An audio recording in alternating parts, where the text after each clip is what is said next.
Hey, welcome to Guitar Knobs, the guitars, gear, noise, and nonsense podcast, hosted today by these knobs. Tony Dudzik, Pick Guardian. Jared down in Nashville.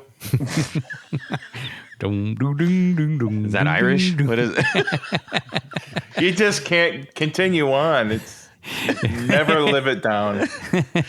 Hey, everybody, it's me, Todd Novak. Welcome to the Guitar Knobs podcast. We're thrilled to death that you are listening to our little show. Podcast. Yes. We are... Hey, Todd. Yes. I brought someone along with me today. That's right. I was about to ask who the person on the line is, but we already know who that is. It's Jared down in Nashville. No. But sitting right across from us... It's my buddy Steve. Steve. Introduce That's me. yourself. Well, I'm Steve Graves. Yes. From Columbus, Ohio, Yes. and friend of Tony's. And Yes. Well, that gets you on automatically. Yeah. Exactly. Steve is very humble. He has forgotten We'll get... more about guitars than most people. We're going to touch on what... know. Okay, gotcha. You got to first of go all- Todd's pace. Come on. First of all, Tony, Yes. what are a few things that people can experience? If this is the first time you're listening to this show, if God help you. True, but what can people expect on this podcast? Well, you know, Todd, we like to talk about gear. We like to talk about guitars and amps and pedals and accessories, all the good stuff. And more importantly, we like to talk about the builders and talk to the builders Yes. of this gear. And what else, Jared? We like to do 101s and learn cool stuff. Well, rumor What has it Jared we're and- doing that today, Jared. You're in That's luck. right.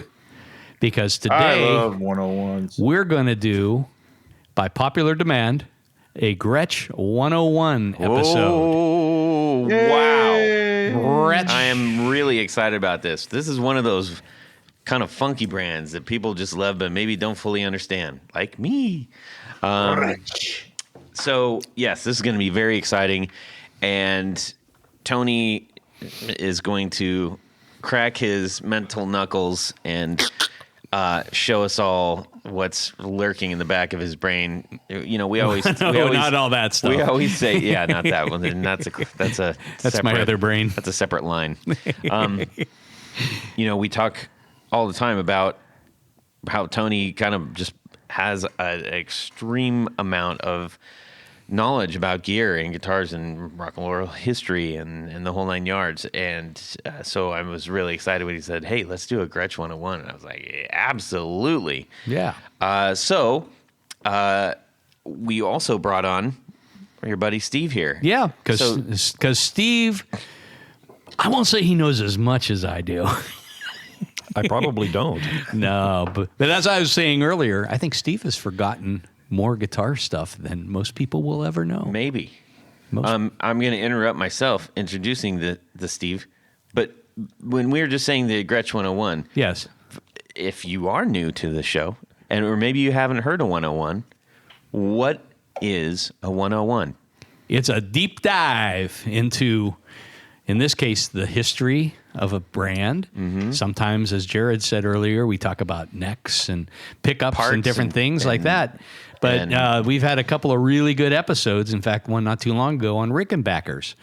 And Japanese pedals. And Japanese pedals. So it's we've done speakers and vintage amps, but learn what to look out for when you're buying a vintage amp. Oh, yeah. Tubes, all the whole nine yards. We've done Yep. we've done quite a few. Yeah.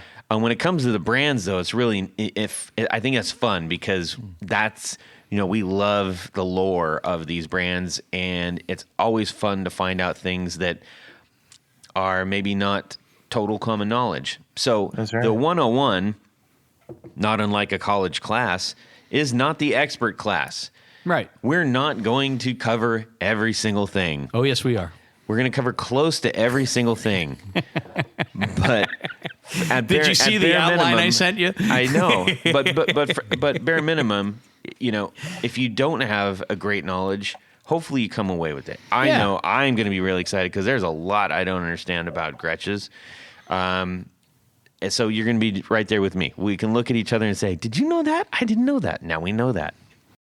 So what would you like to know about Steve, Todd? Well, I'm assuming he's sitting here because he knows a lot about guitars. I have a feeling he's owned a few guitars. I have a feeling he's owned a few Gretsch guitars. That would be an understatement. I know that he's regularly hanging out with you at shows and stuff. Yeah. He also helps me out at the shop a couple days a week. Yep. So some of the fine polishing work. I mean, look at his fingers. I'm assuming the he's poor guy. a pretty fair player. Yes. And yeah, I would say you probably have more guitars than I do at this point in time. It's entirely possible. I can't tell you exactly how many, but I can tell you that it probably runs into 3 figures. 3 figures. Wow. That's nuts, man. It is. You're absolutely right, Jared. That's awesome. I love that. That's fantastic. How about, do you know about roughly how many Gretches you own? Well, currently I only own 1 Gretsch, but I have owned probably 4 over the course of my guitar collecting Well, that's career. 4 more than I have. So Do you want to know how many I own? I do. Yes, tell me. So right now I have Now he's flexing. I have 4 or 5 right It took now. you that long to count to 4 or 5? Well, because I had to go through I mean, I was visually. expecting like what, 15, 20? And No. Well, over the years now, I've owned a lot of. I've owned some vintage Gretches. Yeah. I've owned a lot of Japanese Gretches. Yes. I own a couple of the newer Korean Gretches, Yes. and we'll talk a little bit more about those. Aside from owning those Gretches, Yes. and And playing them. you, by nature of what you've done for your career, is you handle guitars every day from all over the world, from all kinds of players, from all makes and sizes and models and everything. So you've probably had your hands on as many Gretches as anybody who works in a Gretsch factory, I imagine, at this point. Well, I wouldn't say in a Gretsch factory, but certainly probably as many trying to hype you up, Tony. as most dealers have touched Gretches. Sure. I mean, with some exceptions. I know there's some people that specialize in that sort of thing, but no, I've tried. I've owned a lot. I've tried a lot, and so yeah. I've tried to own a lot. It hasn't worked out. Anyways, okay, let's have a few announcements real quick. We need to thank Road. All right. Jared on the late bus. There we go. Thank you, Jared. We said we need to thank Road because they supply our musical equipment, and we are really, really happy that they do that. Don't forget about the Rodecaster Pro. Rodecaster Pro, the Procaster mics, the NT, the mini USB mics, and it's really great stuff. So, What about articulating arms? Do we have those? we do have those articulating arms, I not do only love on them. our bodies, but on the desk holding the mics right now. Very nice. This is true. And then Jared's got a different one altogether, a Rode mic over there in Nashville. That's right. Wow. They've taken really good care of us, and the products will take good care of you. So if you're interested in getting a good microphone in front of your face, I would highly suggest checking into Rode. Thanks, Nick, down in Australia. I also want to bring up something that is, unfortunately, top of mind right now. And it's weird. Like, I'm happy to do this, and I'm also sad to have to do this. This is for Pedals for Ukraine. David Gehring of Effects Layouts, as I mentioned, talked to me about this, and we've mentioned it a couple times. We're going to keep doing it for a little while because it seems like things aren't really getting a whole lot better for that situation right now. So I'm just going to read this little piece, if you don't mind. We are a collective of effects pedal makers who have come together to raise money for humanitarian causes. Auctions are going on for handmade pedals from some very talented builders. This is true, and the number of builders is growing all the time. Here's how it works. Bidding will be done in the comments of each auction post on Instagram.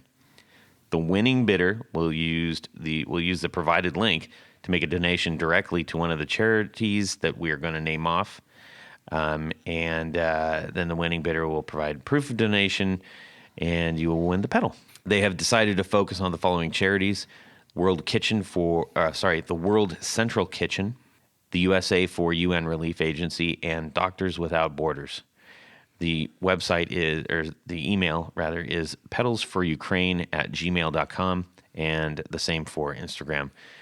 There's a lot of people that really need our help, and by you choosing to get probably a one-off handmade pedal, you get to be able to do that as well. So consider doing that if you're on the hunt for something new and feel like that hunt would actually help somebody else out too. Thank you so much to the builders that are doing this and for organizing it for the rest of us to take part in. Now, I don't know if John Esterly is part of that group or not, but he is. He has. I've seen some of his postings that he's getting ready to ship out his special Ukrainian cyborg pedals that are in the Ukrainian flag colors, and he was early on, and it's a really limited edition. He's donated a significant sum of money to humanitarian efforts too. Yeah. So hats off to John at Rare Buzz Effects. Yes, indeed. All right, and let's find out what's going on in our music worlds this week, and then we're going to bypass the 4 on the floor because let's just get to it. Got to get to the meat. Tony's going to kick us off. Then we'll hear from our friend Steve, and then jump over to Jared. Cool. Well, in addition to reading and rereading all of my manuscripts to prepare for this wonderful episode, I'm trying to think. There hasn't been a whole heck of a lot, other than interestingly, I had a buddy that has a Gretsch guitar, and it's an old country club model, and he had some problems because the rings that they were using on there were tortoise, and they had gassed off, and it actually ate some of the What paint. does that mean when a gas is off? It's basically the celluloid self-destructing. Okay. So it's because celluloid is it's an unstable material. Okay. I mean, always was, always will be. Right. And but for those that don't know what celluloid is, it is celluloid nitrate in this Right. case. There's also celluloid film used to acetate. be made out of that Oh yeah, that's why there's such a serious problem in archives. in archiving vintage film. Yeah, and they're So very, it becomes it's very, a very flammable. volatile Yes. plastic type thing. And it's interesting. I was talking to Lindy Fralin about celluloid, and he said, that stuff burns underwater. I said, what do you mean? And he said, well, we caught a piece on fire and dumped it in a bucket, and it continued to burn. Wow. So it creates its own oxygen. So it literally will burn underwater. That's amazing. So you have to be very careful with it. If anybody has seen the movie Inglourious Bastards, which if you haven't, I could not more highly recommend watching that. But there you'll know a scene that I'm talking about where things go absolutely crazy with fire, and that is simply because of a single match in a giant pile of Film. nitrocellulose Yeah. film. So, long story even longer. His guard, it was a nice old Gretsch guard, but it had in one portion the paint had literally been eaten away from the back of the guard. So we had a couple of options. One, of course, was to strip the paint off the back or sand the paint off the back and reshoot it. And I given it some thought, I just said, I told Jeff that we really ought to just make a new guard. You keep it. I mean, the one that you have is not pretty, but it's an original. So I ended up making basically an exact duplicate, or as close as I could duplicate of it, and shot the back with gold. And he was very pleased with the end result. So Awesome.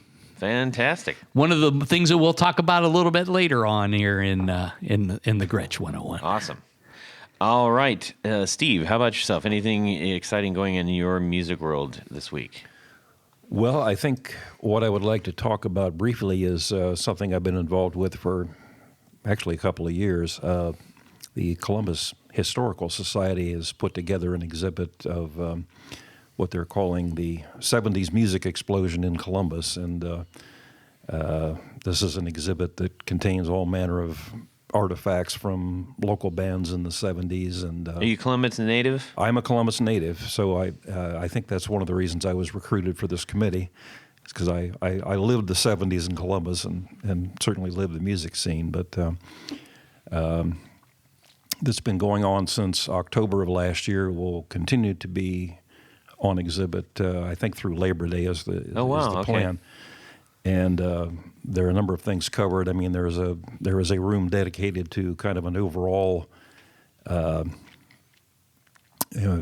national, international scene, if you will, of what the music situation was in the 70s. And there are 2 or 3 rooms that are focused on local acts, local music. And actually, a number of my guitars are there as part of the exhibit. I have been at the society like on Sunday afternoons, kind of being a docent, and it's been a real delight to see people's... Are you a decent docent?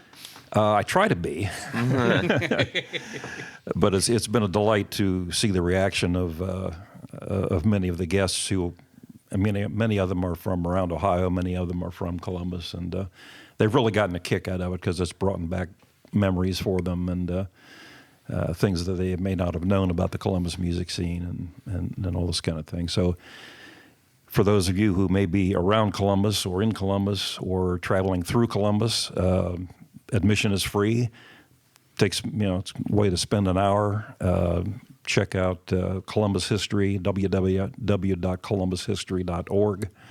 And there are details and directions and all this kind of good thing. So That's awesome. Yeah, nice. Thanks for doing that, Steve. Sure. Yeah, Thank and you. just in case anybody doesn't know what a docent is, it's when you go to the museum and there's suspicious people wearing suits doing seemingly nothing except saying, "Get away from that."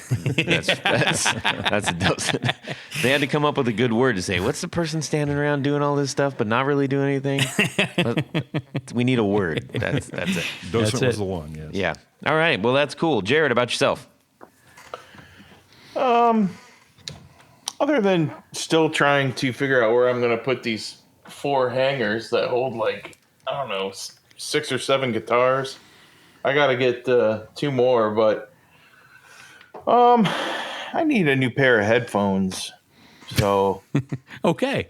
actually a couple pairs. So I've got this old pair of AKGs. Yeah, these are actually my dad's. They come out of his studio. But every time I'm done with a podcast, using them for a podcast, I take them off, and then I have this black stuff in my ears because they're kind of deteriorating and getting old. Yeah. And then I have a Bluetooth set of Bose, and they're doing the same thing. I mean, the headphones work great. They're comfortable. They sound great, but they're deteriorating. So I don't know what else to do. Maybe it's other you. than just buy new headphones. I have some sort of deteriorating acid that comes out of the skin around my Are you ears. made of nitrocellulose? I could be. Yeah. That might explain a few things. Well, there's some good stuff out there, Jared. I mean, even our friends at Rode have made a really nice pair of headphones, and there are there's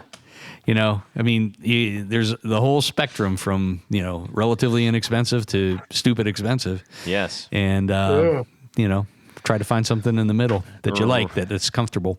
Right on. Let's see. What about, you, Todd? Well, my. Do you need new headphones? We do. We're working on a scenario for that.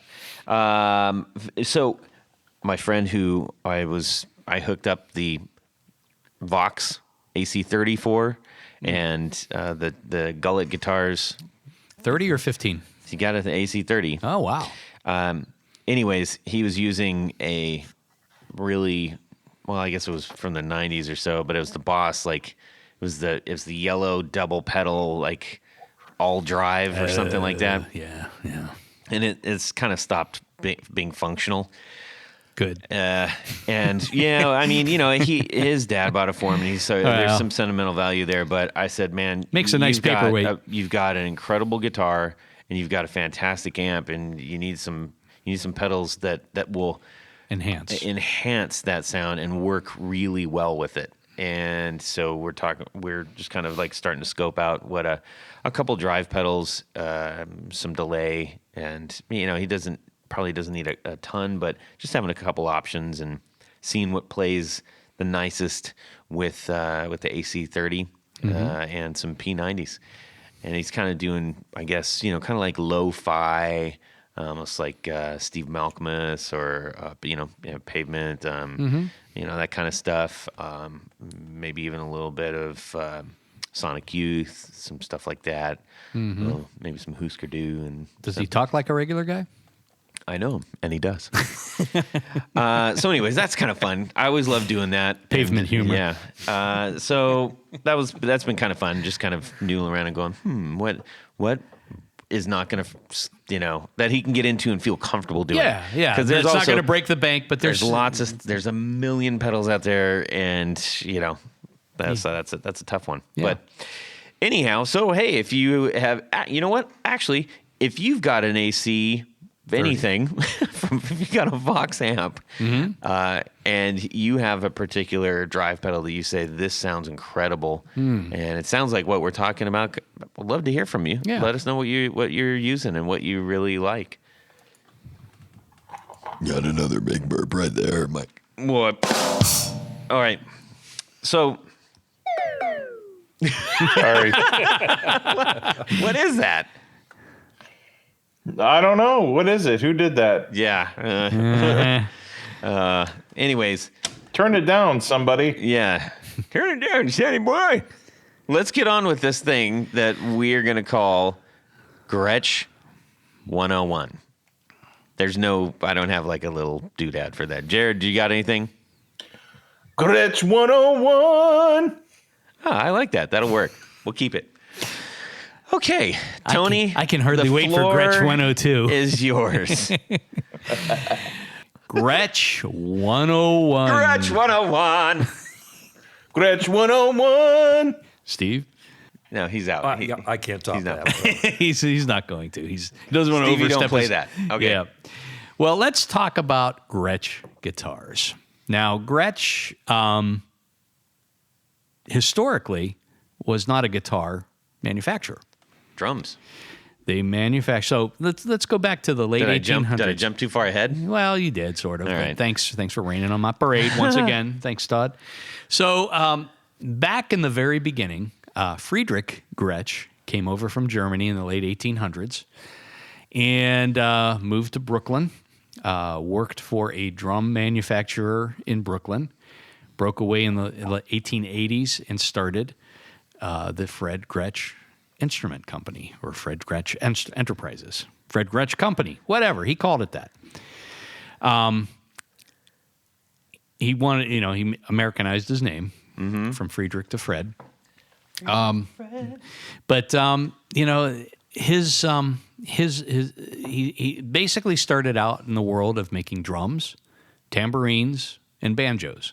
Right. And some novelty kinds of things. When those were needed for a stage at that time. Yeah, and that they were popular. I mean, the banjo was, probably one of the most popular stringed instruments of the day. Banjo was king in the day. Yes, and it's also the most sensual of all instruments. So that really, that's kind of the late 1800s into the early 1900s. At the end of the 1800s, Friedrich was on a journey back to Germany with his brother, and he died. So his 15-year-old son, known as Fred Gretsch Sr. at this, in later years, basically dropped out of school, and at 15 years old, started running the Gretsch Company. Wow. Which is incredible in and of itself. It's from the fire to the frying pan, or back in frying pan into the fire, whatever you want. So he really riveting so far, Tony. Yes, okay. As long as it's entertaining to you, Todd. Well, it's just good to have an understanding. I mean, it wasn't something that came up in the So I think we first start to see guitars show up in the 1930s. And again, that is pretty much in reaction to the decline in popularity of the banjo and the increase in popularity of guitars. And what spawned that here? Tell me,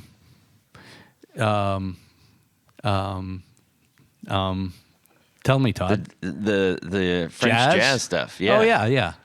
Right? Django. Yeah, ragtime. Yep, and there obviously were others. So at that point in time, there were definitely gypsy jazz, there was American jazz, and the guitars of that era in the 1930s really were not electric guitars. That didn't come about until really the end of the 30s.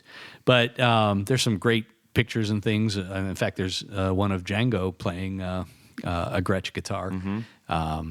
But as those, the guitars increased in popularity, and certainly as electric guitars increased in popularity in the late 30s into the 40s, that's when there's been a shift now to really a drum division and a guitar division.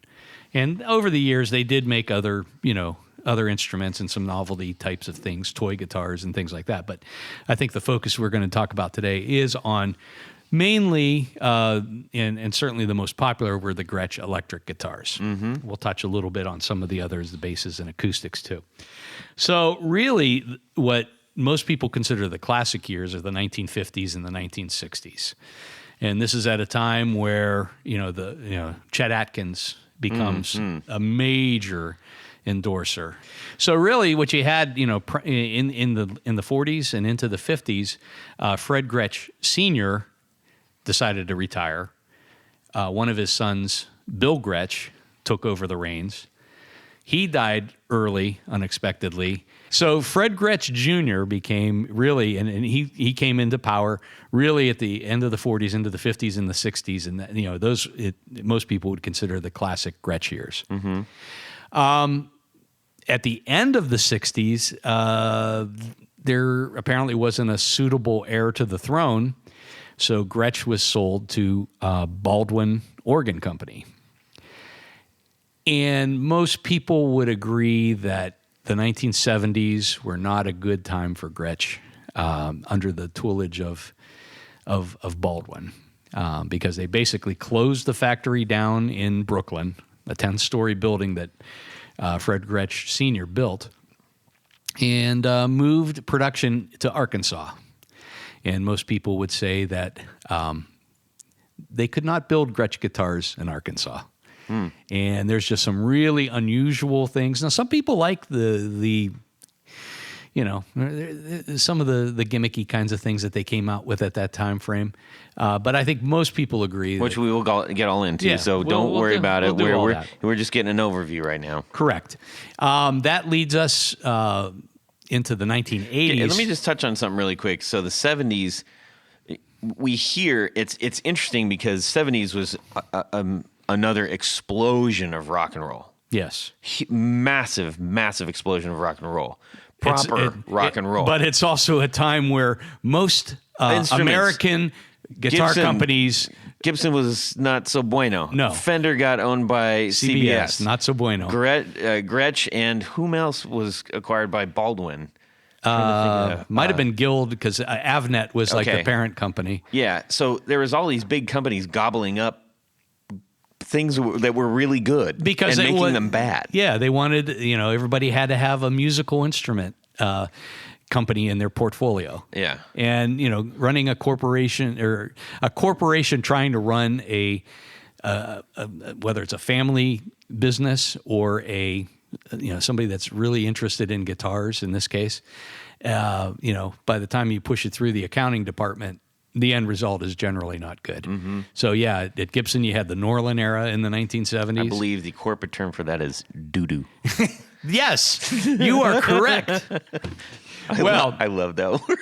In the early 80s, like 1983, Avnet, who owned Guild and also Gretsch, filed bankruptcy along with Baldwin Organ.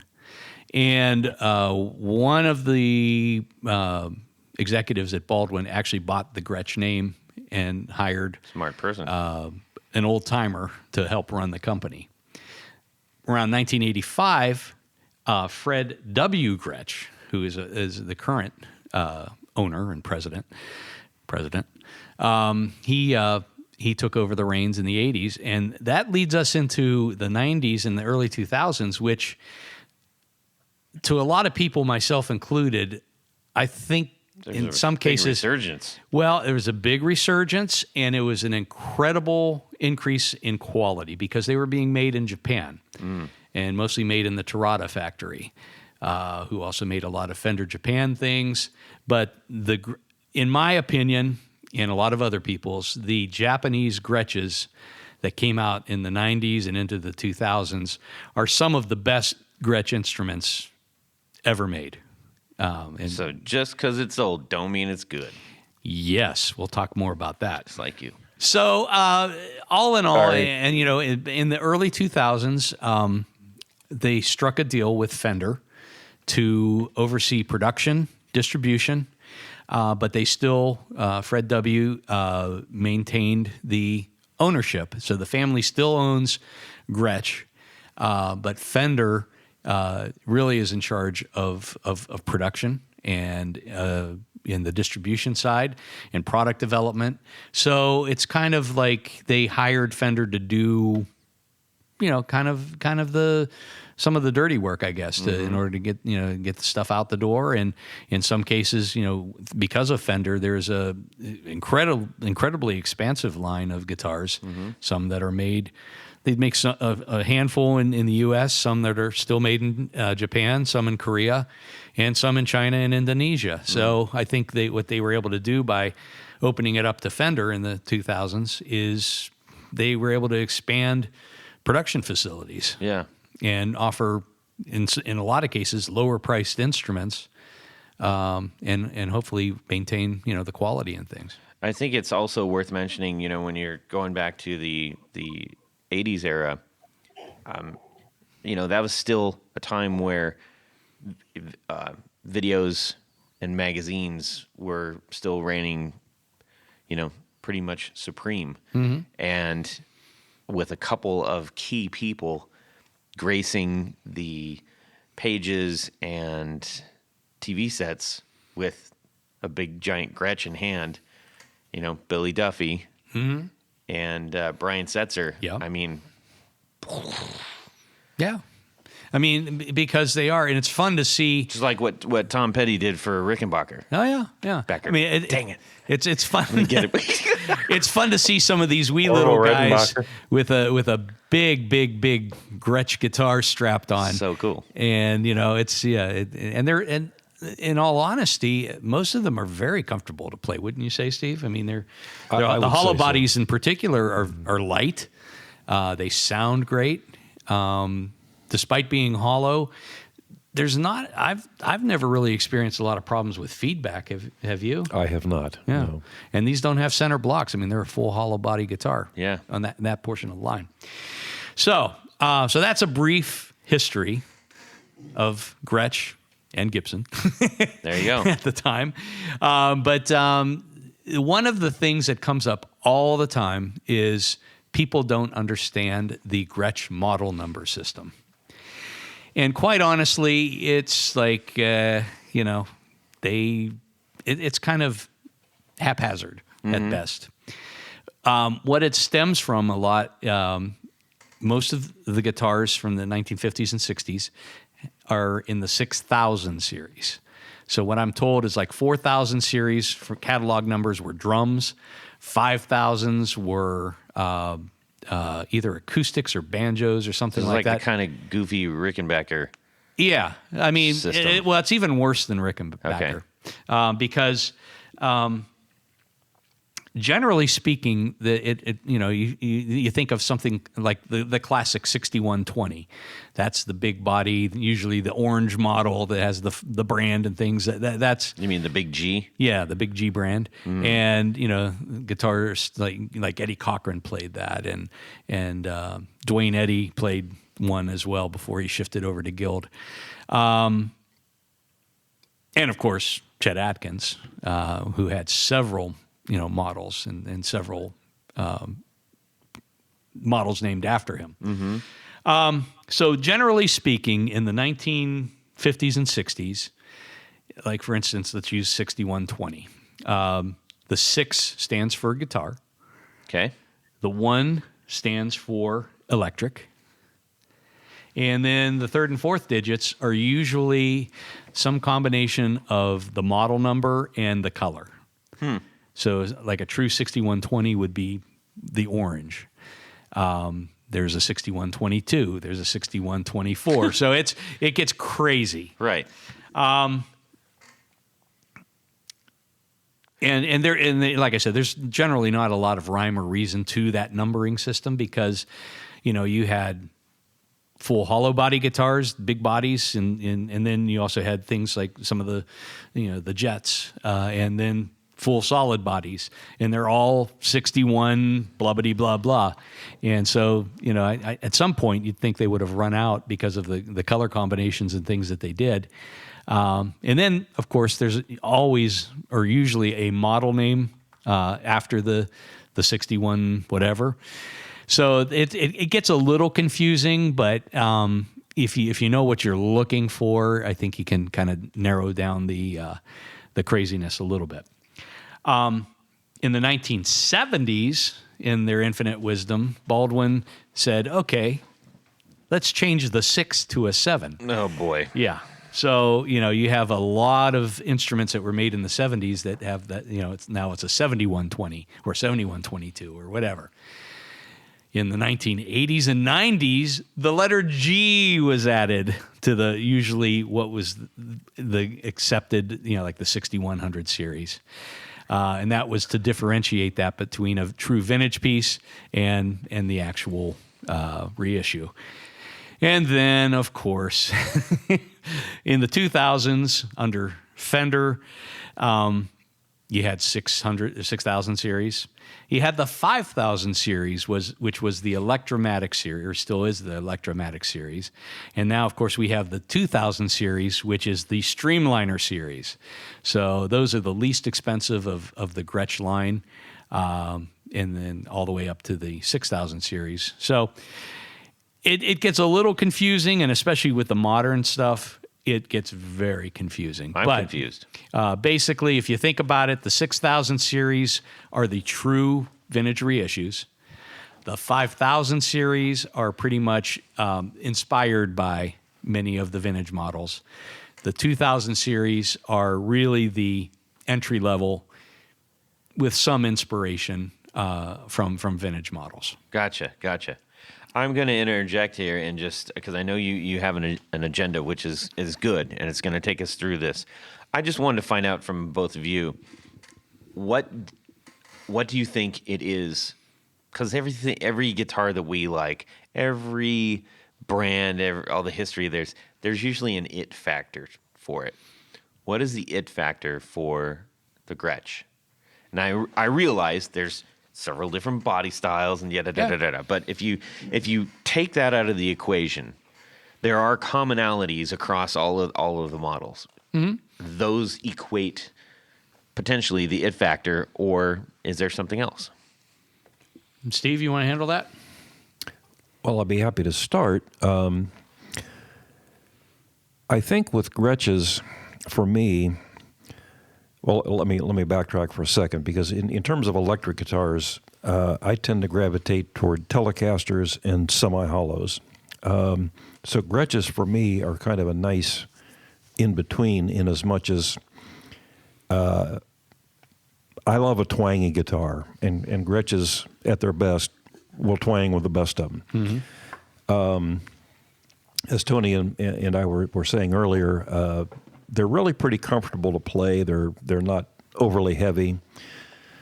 In terms of an it factor, I think it's, like I say, for me, it's probably the twang factor. It's got that, not quite the sharpness of a Telecaster, but it's got a very country flavor. Mm-hmm. Yeah, I think that's fair to say. And, that translated, I think, to early rock and roll. Mm-hmm. I mean, when you had, people like Eddie Cochran playing them, and you had, of course, Chet Atkins, who, is in a league of his own in terms of style of music. I mean, he was termed a country artist, but, I mean, I think he's more of a jazz player. He was just an incredible guitar player. But I think when you think about a Gretsch, it's almost, in the world of rock and roll, like a big fat body Gretsch guitar is almost a contradiction in terms. So I think there's a lot of players that pick them up. Now there's some players like Setzer, for instance. All of his idols played Gretsch guitars. Right. And if you're in a rockabilly band, you can't. You'd better have a Gretsch You better guitar. have a Gretsch. Yeah. In the case of someone like Billy Duffy, I think that is almost. I think he liked the sound of it probably, but it was also, It was a huge presence on stage. yeah, and I think it was almost a screw you kind of moment, where he says, "I'm going to play this. Check it out." And there's other bands too that that it does. Part of it is the sound, but I think most of it is the image and the look. And like I said, some of these I'm wanting something a little bit different. I Yeah. mean, this is something that is common with my personal line of thinking is like if you're going to do it, for better or for worse, I usually try to find something that isn't exactly like everybody else has, and the things that we're going to go through, the idiosyncrasies and little nuances, are the things that you can kind of relish, and Gretches are full of them. Yeah. Oh yes, That they are. I've got a big old list of I idiosyncrasies. just wanted to kind of throw that out there. No, I think that's a fair question because I think a lot of people look at it and they say, well, I could get that, or I can get a Gibson, or I could get, a Guild electric jazz box, or, any other number of things. And I think there's just something, it's the combination of the colors, it's the combination of the materials, like, who would think Gretches are not guitars, apologetic guitars in any way, shape, or form. No, especially if you go to something like a White Falcon Or or a Silver some- Jet, or any of the, Sparkle Jet. they are in your face guitars. Yeah. There's no doubt about that. Let's just do a little toe dip. We're gonna hit models, pickups. We're gonna talk about vibratos. We got bridges, position markers, idiosyncrasies, players, pitfalls, and unsung heroes. Yes. We're gonna get through all that. Let's Are you do sure we can fill an hour with that? it. Yeah, let's do least. it. So let's talk about models. Yes. So I think the guitar that comes to mind, at least to most people, to me especially, when you say Gretsch, is the big fat body jazz box. I think at the time, Chet Atkins was working with Gretsch to develop a jazz box that he could use. So the very first 6120s had a pick guard that said Gretsch, but in like a signpost it said Chet Atkins. So it was a true Chet Atkins model. Mm-hmm. That comes to mind for me. There's various derivatives. You mentioned the White Falcons, Right. Country Gentleman, which was another version of that. A Tennessean, which also was part of that whole brigade. And those are all varied widths and They're accessories. Yeah, and they're doodads. pretty big body guitars. Yeah. and various thicknesses too. Yes. like the 6120s are pretty thick. The Country Gentlemen are very thin. More like a 335. Or Yeah, something. closer to the 335. Exactly. One of the things, so that's the hollow body line. There's the jet line. So you think of like duo jets. You think Yes. of jet Firebirds, things like that. Most people think that those are solid body guitars. Yes. And if you think that, you'd be wrong. Interesting. Because most of the jets are actually a mahogany back that has all the stuff scooped out for the pickups and the controls and everything. And on top of that is glued a pressed plywood maple top. Right. So there's empty space So you underneath think it. like Malcolm Young or Billy Zoom. Exactly. Yeah, those are, I call them semi-hollows because of the way they're constructed. They were meant to look like they were full solid body guitars to compete with, the Gibson Les Pauls at the time. So those are very interesting guitars, and of course the manufacturing varied over the years. So there's there's some variations thereof. But if you want to think about that. Now, they're also offered true solid body guitars, things like the Gretsch Corvettes. And there's a couple of derivatives there. They made some for Bo Diddley. Everybody kind of knows the rectangular guitar. Right. Or the Jupiter, which, they made originally for Bo Diddley. And then Billy Gibbons resurrected that.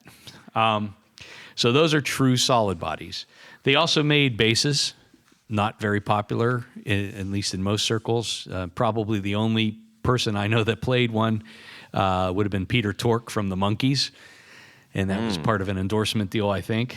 And then they also made a line of acoustics. Again, not hugely popular, but they're kind of cool in some ways. Like, for instance, the Gretsch Rancher was a flat top, had an adjustable bridge, but it had a kind of a triangular sound hole, which was really cool. Oh. So, but I think the main focus of what we'll be talking about will be on the electrics. Yeah. And whether they be full hollow bodies, jets, or... Yeah, those other things bore me. Yeah. Okay. Well, you'd probably dig the Rancher.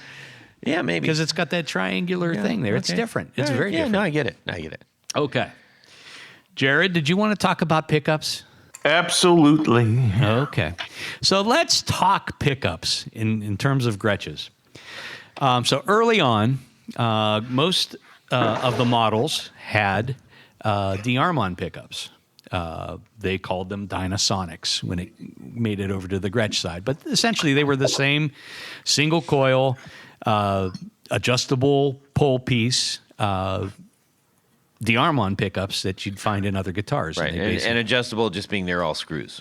Yeah. And Rowe Industries made D-Armon pickups. That's and right. Rowe Industries were located in Beautiful Toledo, Ohio. the Glass City. Yes. Well, you talked about adjustable pole pieces. The one cool thing about them, Todd, is while the pole pieces themselves were magnets, they had a little screw that had a mechanism that raised and lowered the actual pole piece. So you didn't screw like on a Gibson where you would adjust the height of the screw. Right. The screw actually has a spring that goes down underneath and a little arm, and that's connected to the pole piece, which raises and lowers based on where you turn the screw. Do we know what year those were developed? I would say that those came out really in maybe late 40s, but certainly into the 50s. Seems excessively complex. Because I know but it's cool. Gibson had drawings of their staple pickups, which functioned the same way in 1952. Yeah. So I think that those, I think there was a lot of activity in the late 40s in terms of developing pickups for guitars because it was a brand new industry. Yeah. But certainly by the 50s, I think D-Armon was pretty well into manufacturing, and they made them for a lot of other companies too. Around 1954, and this is a critical year because there is some controversy over who came up with the humbucking pickup. Was it Ray Butts, who worked for Gretsch, or Seth Lover, who worked for Gibson? Seth Lover. Well, you may have been brainwashed into that, but No, Gibson was faster at filing the paperwork, but there are actually photos of prototypes that Ray Butts was developing along with Chet Atkins. Some people would consider it the first humbucking pickup, which they were almost developed simultaneously. Seth Lover was doing stuff, Ray Butts was doing stuff, but Gibson beat Gretsch to the punch. And then one of the interesting controversies of this was at some point Gibson was going to pursue preventing Gretsch from using Filtertrons because they said, well, it's a humbucking pickup. We own the patent on it, or at least it's been applied for. And then apparently I got a question about that, though. Okay. I need to interrupt. was there, and I don't know everything about pickups, I admit, but did Filtertrons not run in parallel? I always thought that, but they actually they run in series. Run in series? Yeah. That's what I thought. Yeah, they do. And I always thought it was because of the low output and the brightness. Just so everyone knows what we're talking about, when you have two coils of a pickup, if you run them in series, meaning one coil leads into the lead of the other coil, it creates usually a more mid-rangey, kind of beefy tone, certainly louder. Single path. A parallel wired humbucker, you still do get humbucking, but you have basically the leads are, the hot from coil A is tied to the hot of coil B, and the ground and so on. So what generally happens there is it increases the brightness, but it lowers the output. So if you ever play with switch wiring and push pulls and things like that, you can get some really cool tones if you have a 4-conductor lead on your pickup. That actually works well with P100s. Oh yeah.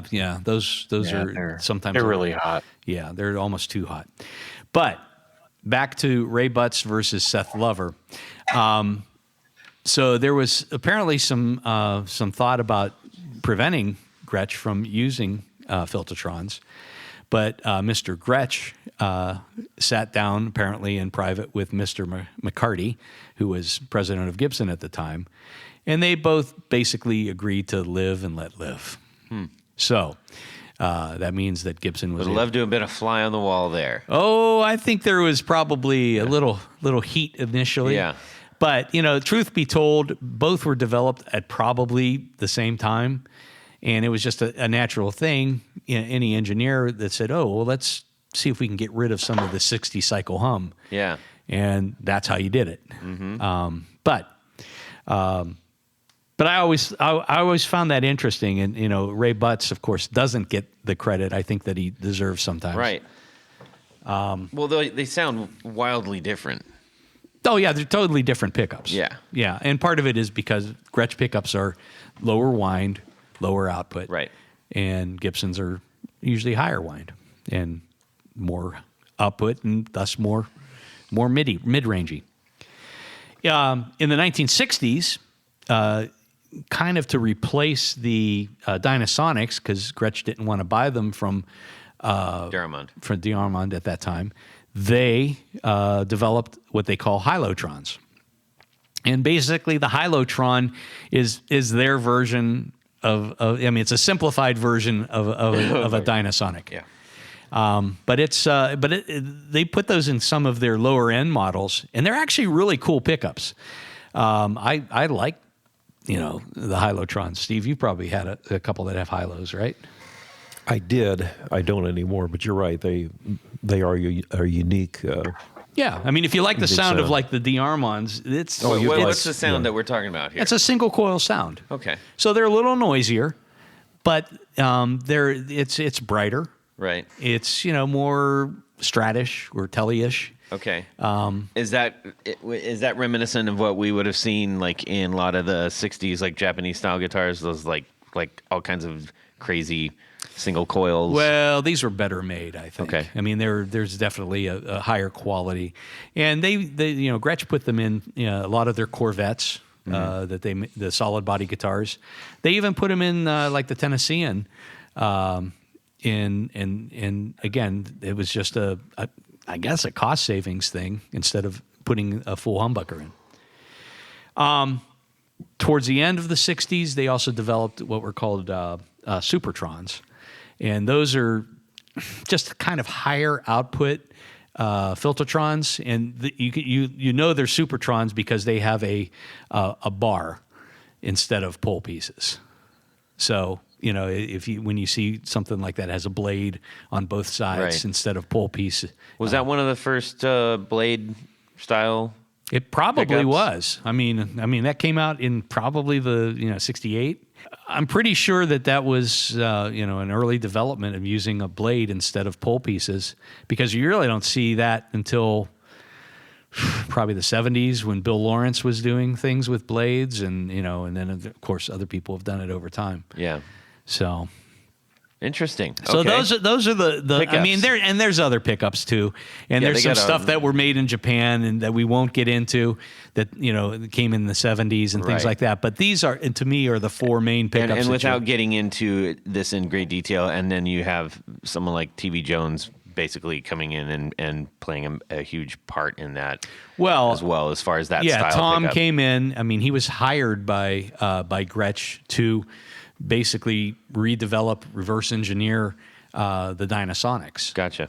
For Gretsch Japan or Okay. Terada. Right. And but then TV Jones, Tom Jones, is probably the most knowledgeable guy when it comes to Gretsch pickups. I mean, he knows them inside out and Sure. has an incredibly good, well-made. And a great line for all kinds of varying tastes on what you might like. Yes. With that kind of style of pickup. Yeah. All right. What's next? Well, Gretsch never really developed their own vibrato. There's a lot of guitar models, like the 6120s, that have Bigsby's. And again, the Bigsby was kind of, would you say an upgrade, Steve, to some of the model line?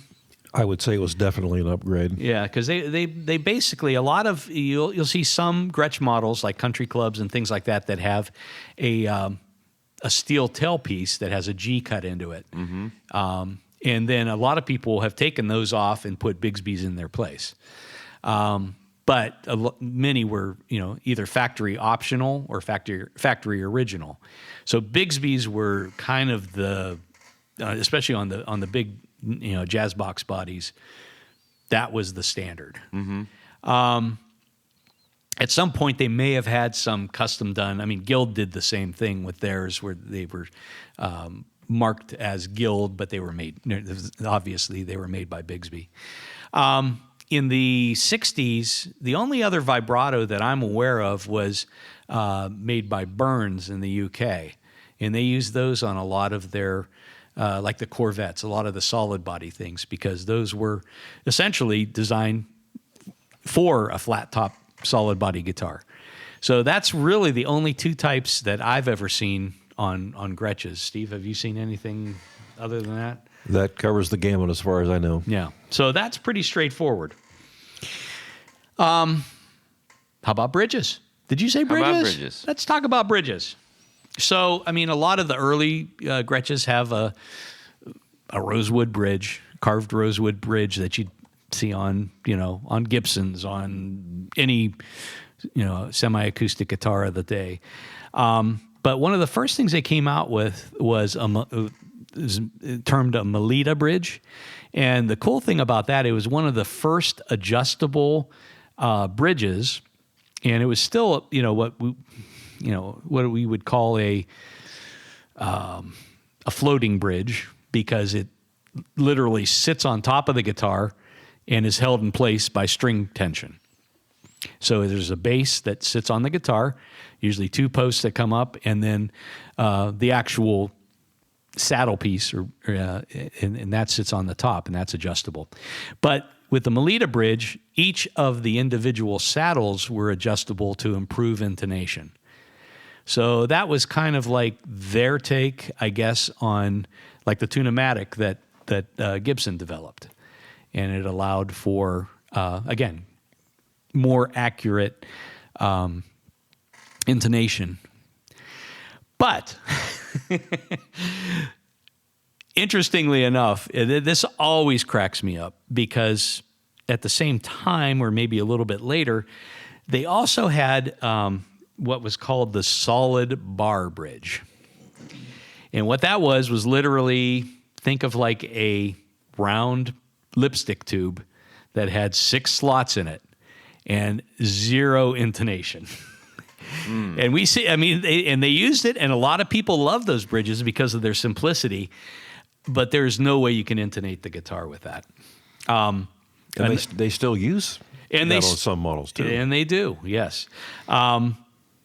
There's also, for a period of time, they used the intonated Bigsby bridge. So it's like, the piece on the top was made of cast aluminum, but was not adjustable other than the notches that or the saddles that they molded into that piece.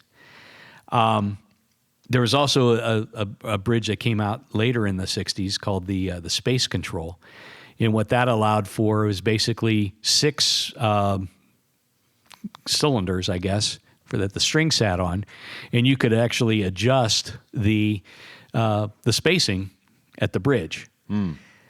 It didn't really provide intonation, but it did provide, let's just say, the E strings were hanging off the edge of the neck on the upper frets. You could bring those in and then, get everything spaced out a little bit better. So, and then of course there's the stuff that came out in the 70s, but those by and large are what was used. Do you think that that's an intimidating factor for a lot of players, is having essentially a floating bridge? It is, and we'll talk a little bit about that in the idiosyncrasies section. Okay, perfect. Because what a lot of people do is it's called pinning the bridge. They pin the bridge in place so that it can't move, or at least the part that goes to the top of the body.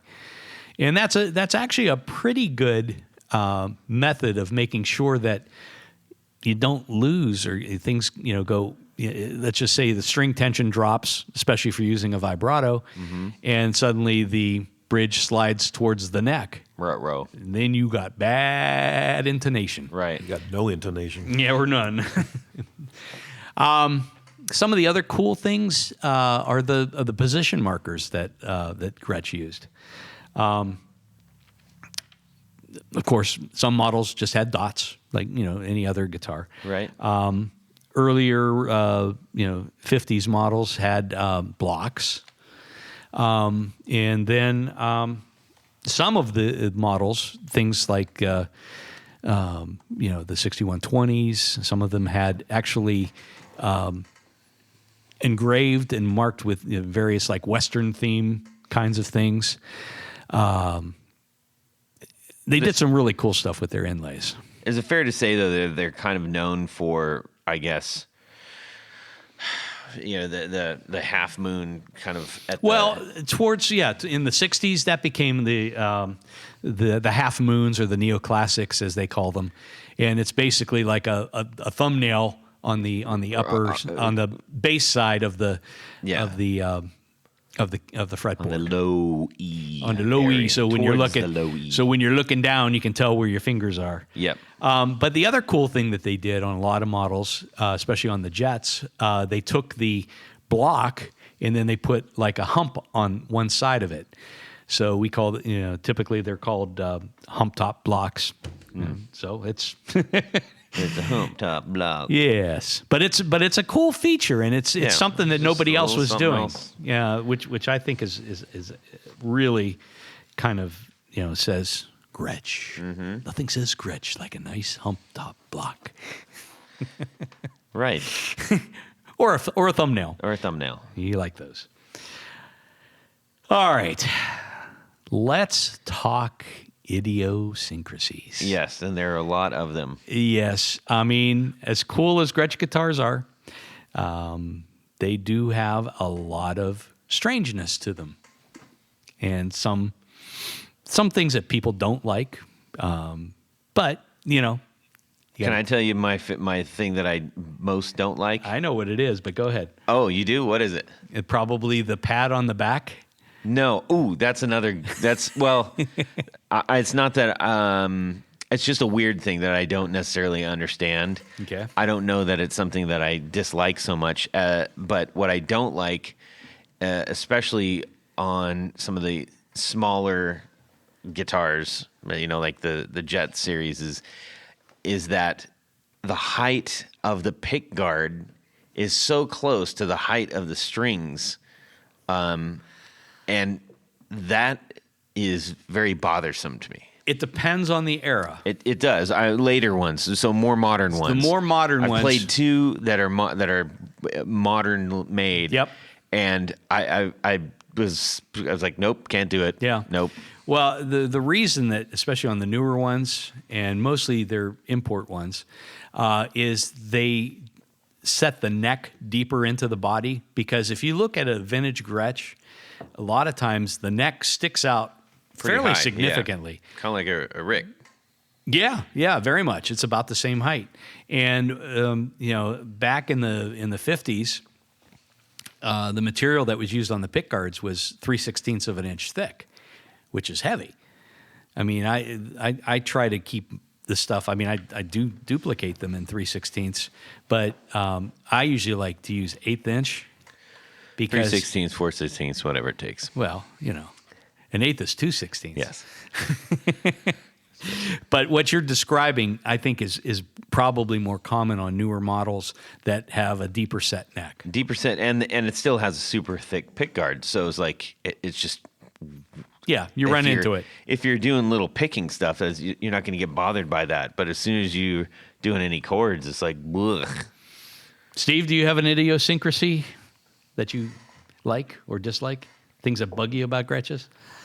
Well, I don't know that this bugs me about Gretches. I think just the controls, the pickup switching and the tone and the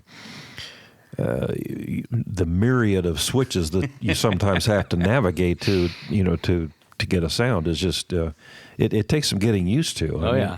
Now, the flip side of that is it gives you some versatility in terms of tone and Sure. and selection and that kind of thing, but it does take some getting used to. Oh, yeah. Well, let's go through the list. Yes, let's do. So I just kind of put these together. So the G brand. The big G on the that back. that you see on the front. On the front. Like you said, I meant by the towards back, the you back meant- of the guitar. Yeah. Yeah. The butt end of the guitar. Yes, that's Yes. the one. The butt. The G on the butt. Now that doesn't show up on all models, but a lot of the ones that come to mind are like the True Country 6120s that have the scribed it inlays. looks like a brand. It's a G brand. Like branding. Yeah, Like a and cow originally, interestingly, the original series, the original ones, were actually branded. No kidding. They actually branded. Now later models in the reissues, it's an inlay. Yeah. That they scribe in and drop it in. But yeah, the very earliest ones did have a true G burned into the wood. Amazing. Yes.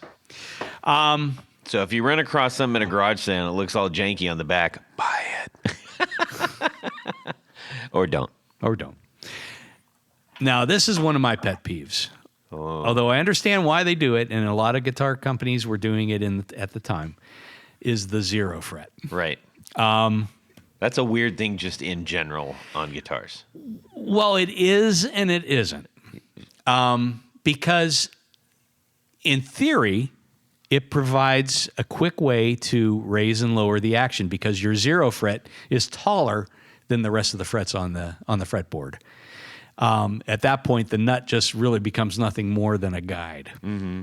Now, a lot of people have taken old Gretches, Brian Setzer included, and taken off the 0 fret and extended the nut so that it's a true Nut. a true nut that also is at the 0 point of the fretboard.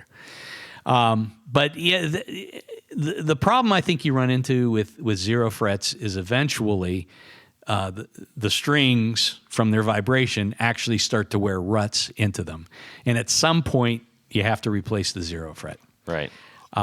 Which generally isn't a big deal, but it's not something that you want to have to do too many times. Otherwise, you start tearing up the rosewood, and it's a mess.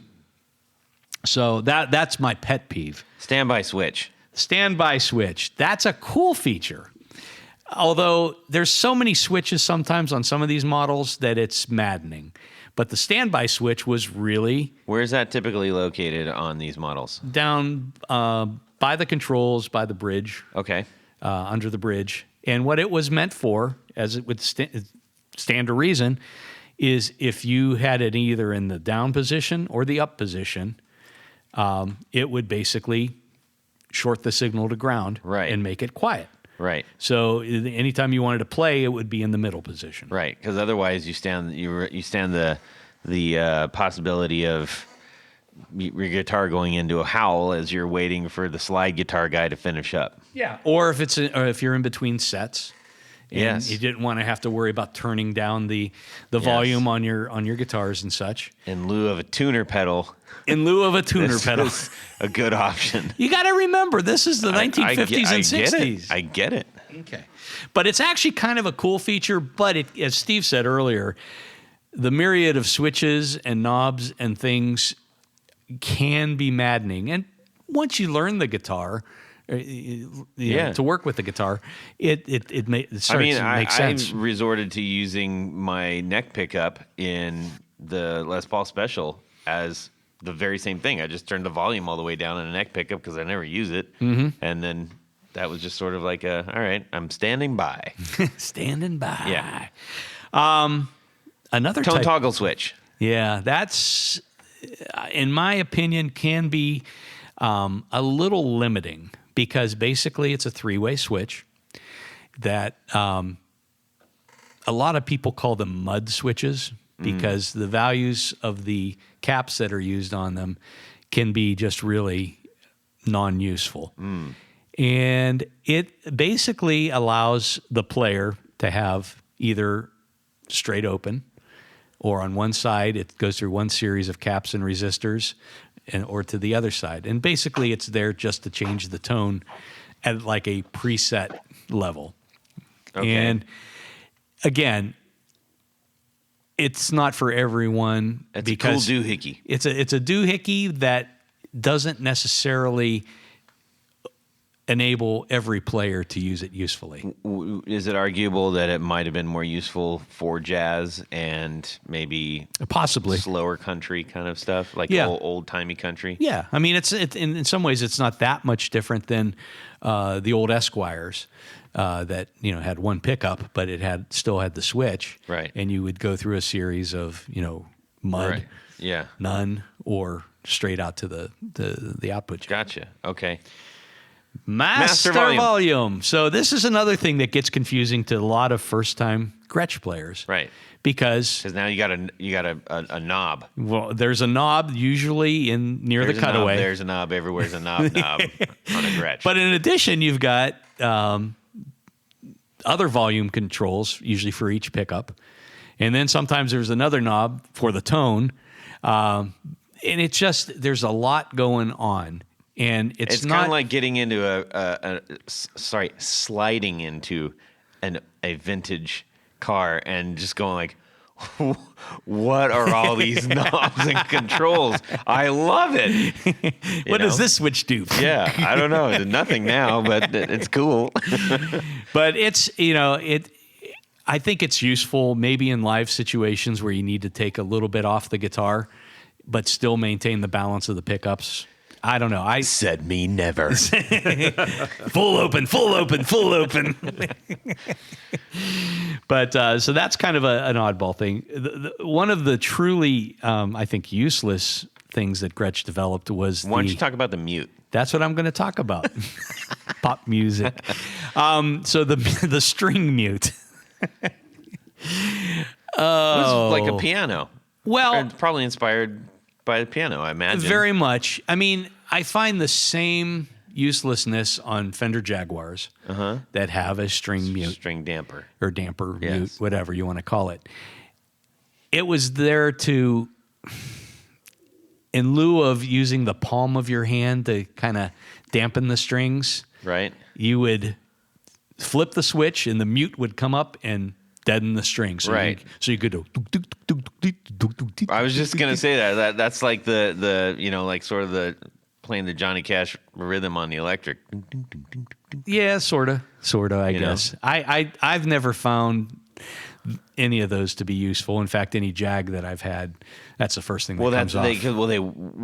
That'd be wearing out so fast. I would imagine if you're using it a lot, pretty soon it's just creating grooves in it, and then. Well, it's just a rubber pad, yeah. So you have to replace the. Oh, pad. it's rubber. I thought it was felt.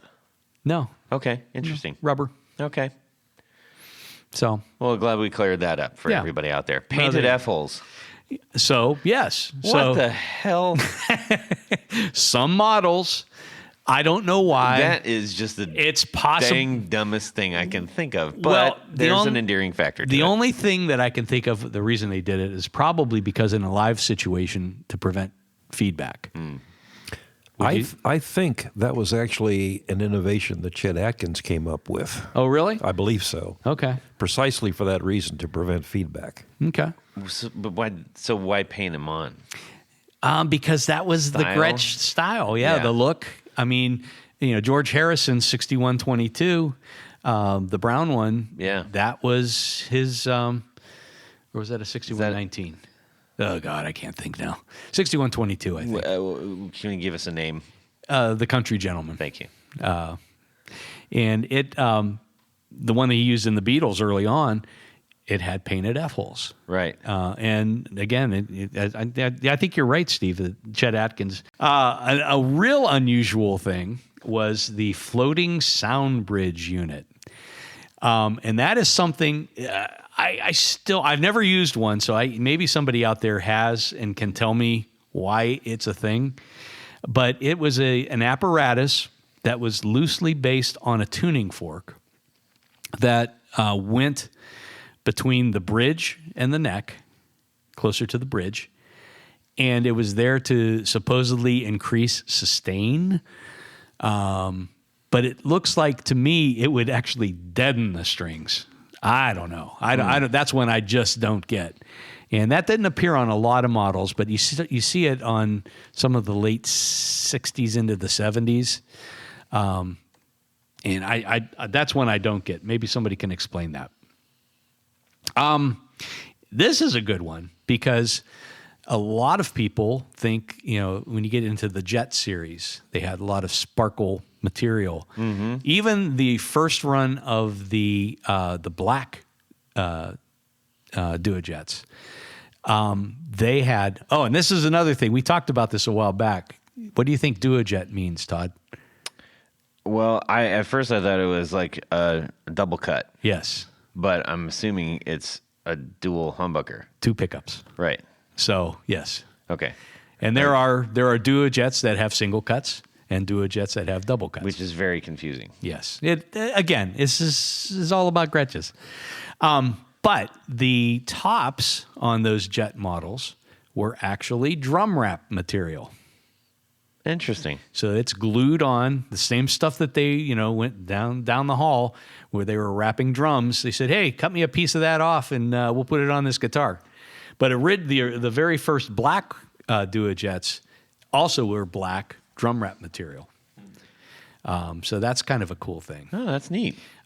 Subsequently, they finished them in black. Sure. But even the reissues now, the Sparkle Jets and things like that, they are done with drum wrap material. Interesting. I did not know that. Well, now you know. I And do. now, Todd, your favorite, Oh. the snap-on pad on the back. Snap-on pad on the back, which I brought up a couple episodes ago. The first time I picked up a White Falcon. Yes. So some of the model lines. So confusing. Well, it was there for player comfort, apparently. It also provided a cover for the hatch that they used at the factory to wire these things.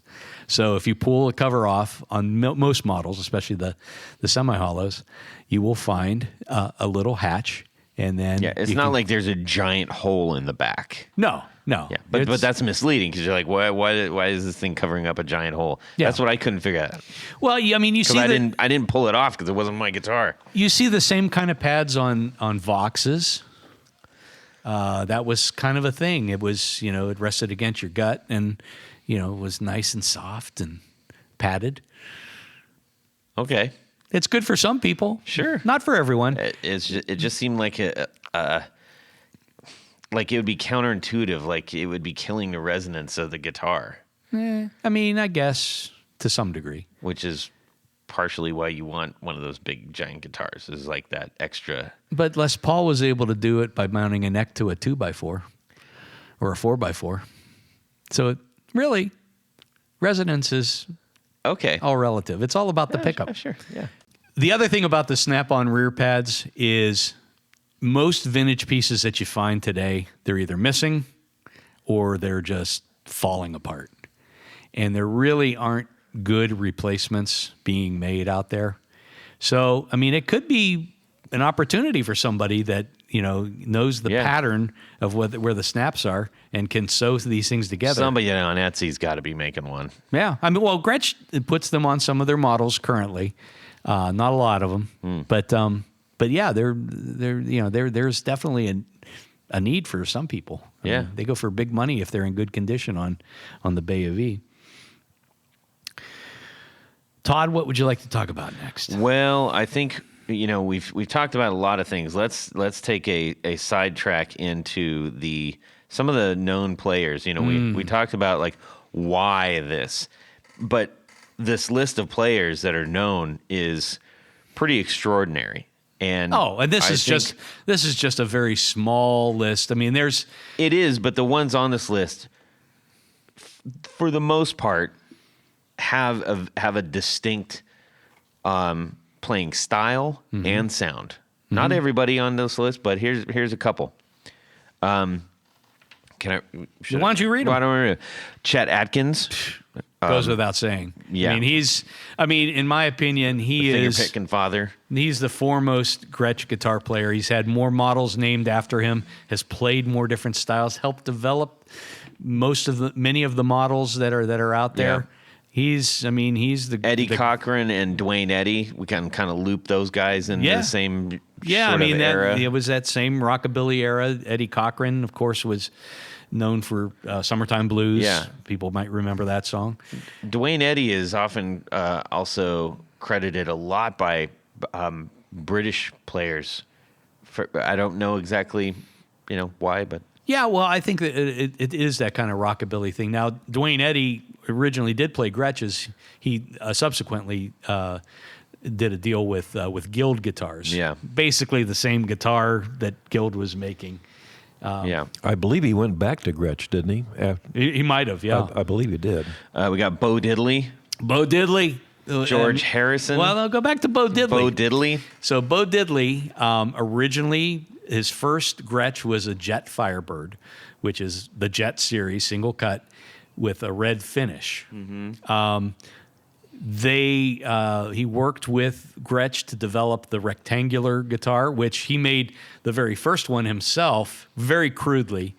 I think it's in 108 guitars. Yeah. That Lisa Johnson did. And that wasn't red; that was natural, if I recall. The first one he made. No, the rectangular one. Yeah. But if you go back to when he first started recording and things like that, he played a red Jet Firebird. Yeah. I'm saying the rectangle one that he made. Oh, it was natural color. Yeah, it was raw wood. But the Gretsch Bo Diddley model was red. Correct. Yeah.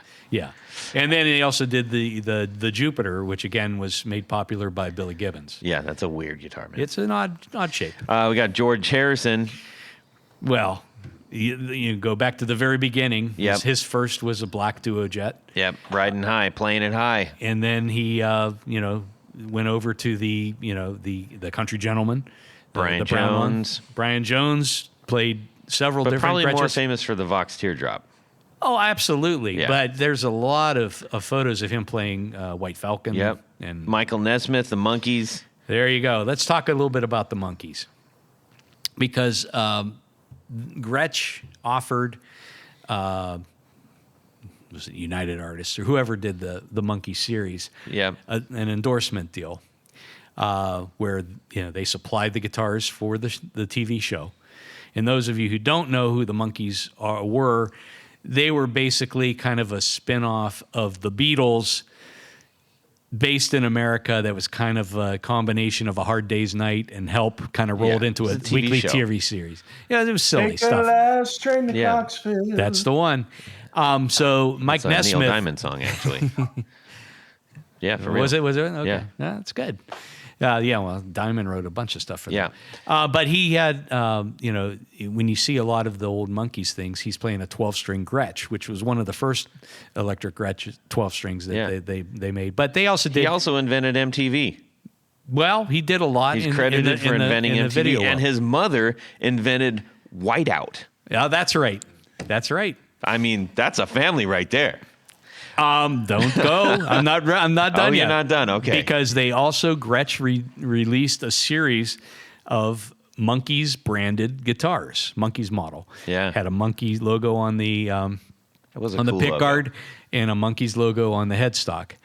Are And those worth a lot, vintage hoarders? not as much as you might think. I mean, they're sought after. Wouldn't you say? They are sought They after. probably made a lot of them, I bet.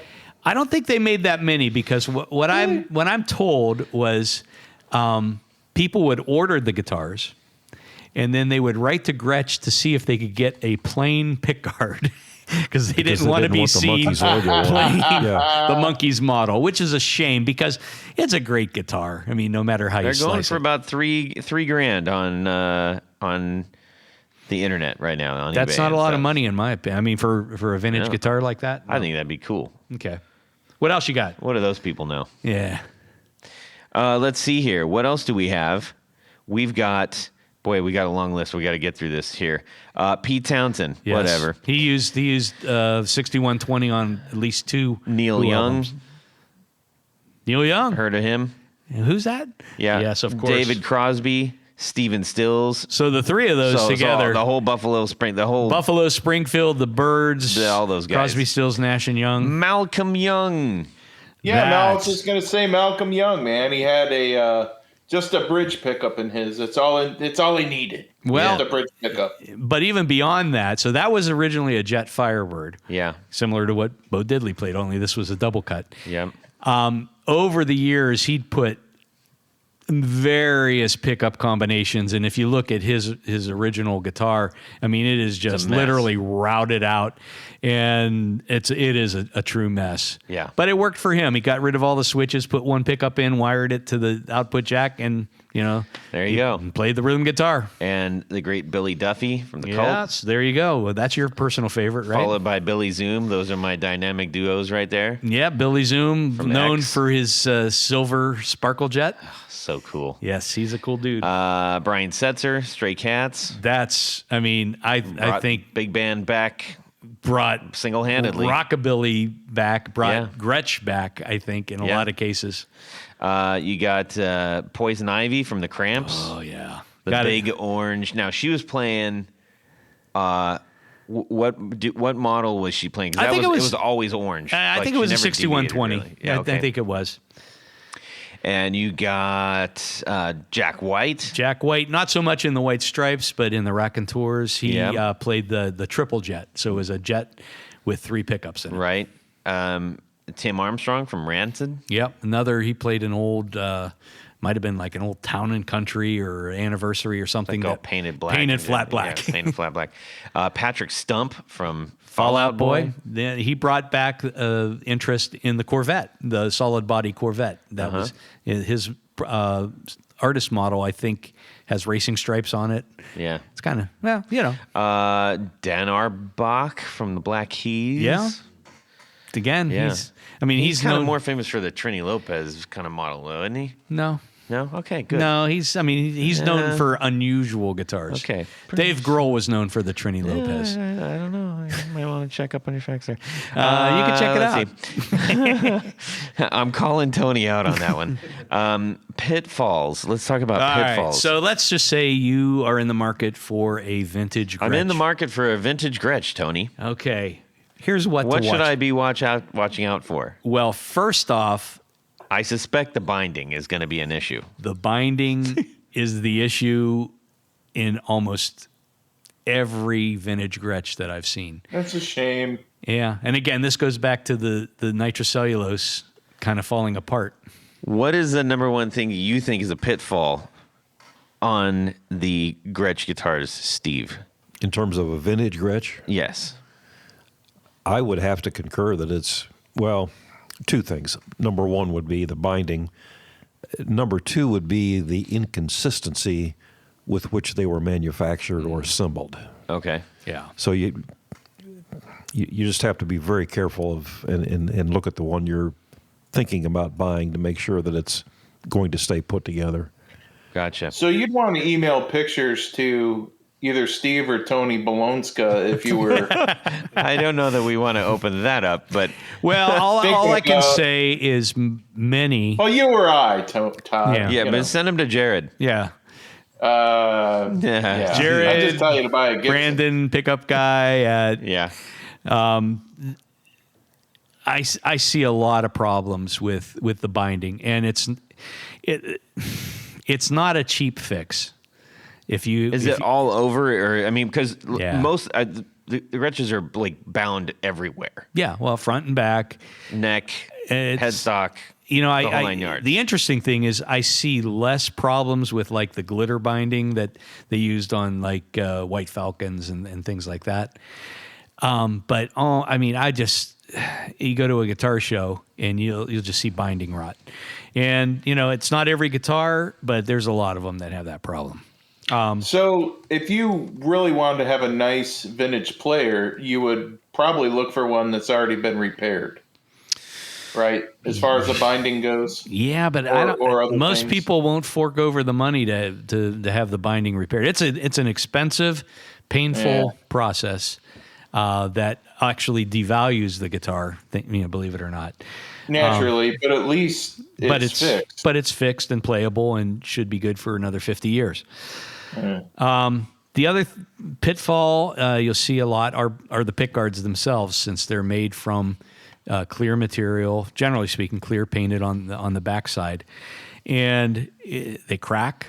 They don't shrink so much because acrylic generally doesn't shrink, but because you put a screw into acrylic, Lexan, whatever you're using, You tighten it up. tighten it up, and it's going to crack. I mean, it's just plain and simple. So I always warn people that if I make a replacement guard, I said, do not crank the screw down as tight as you can get it, because it's going to be a problem. I think bridge shifting, we talked a little bit about that. One of the fixes is to pin the bridge into place. And what that means is there's two little points that go down into the top of the guitar and anchor it into place. And the only downside of that is if somebody pins it in the wrong spot, and let's say they had the guitar set up with 12s and you want to play 10s, the intonation's going to be off. So know what gauge strings are on that vintage instrument if the bridge is pinned in place.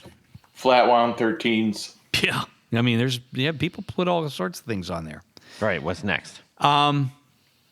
The drum wrap tops, which we talked about a little ago, sometimes that material comes loose, bubbles. So you just have to kind of, that's pretty obvious when there's a problem.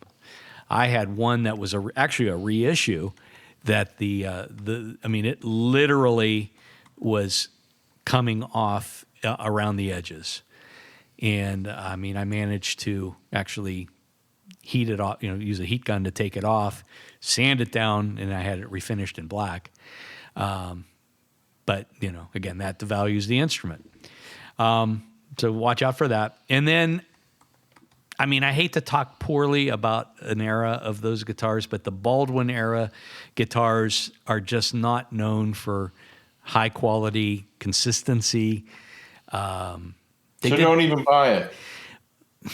Buy at your own risk. Wouldn't you say, Steve? Absolutely.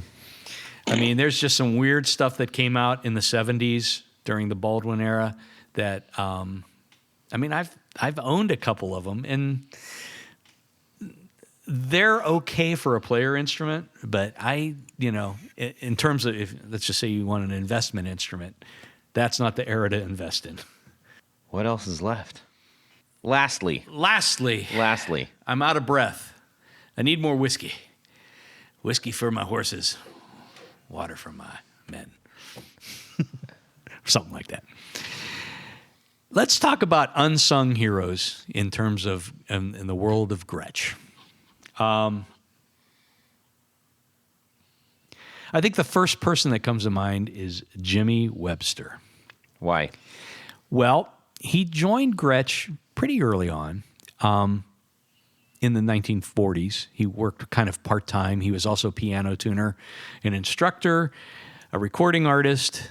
In the 1950s, he came on more as a full-time person.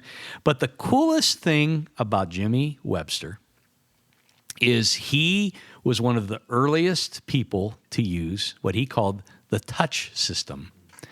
Now, some of you people might be familiar with a gentleman by the name of Edward Van Halen, who used a similar, although uncredited, system that Jimmy Webster was doing in the 1940s and 1950s. And Jimmy Webster goes a point further. Is that where Top Jimmy comes from? I don't know. I wonder.